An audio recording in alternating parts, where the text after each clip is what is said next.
Hello WhatsApp guys, আশা করি তোমরা সবাই ভালো আছো এবং আমিও খুবই ভালো আছি। Welcome my new video. আজকের ভিডিও হলো আমাদের ভুঁইতে ওলের মুখী বা হলুদ লাগানো ছিল দুই রকম জিনিস। তার ভিতরে যে ঘাস জন্মায়, এবার ঘাসের জন্য আমরা এদের কিছু ডাঁটার বীজ ফেলাই দিই, তারপরে ঘাস মারার জন্য পাশনি টানি। অ্যান্ড এটাই খালি 2-3 রকম লাগানো না, এটাই অনেক কিছুই লাগানো।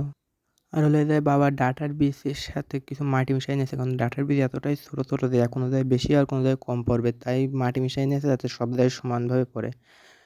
মাটি মিশানোর পরে এবার বাবা হলো বুইনি দিচ্ছে অনেকে। আর এই জায়গায় কি একরকম বীজ নিয়েছে, হলো 2 রকম বীজ কিনে, এক হলো লাল শাকের বীজ আর এক হলো ডাঁটা শাকের বীজ, মানে যেটা বড় হয়।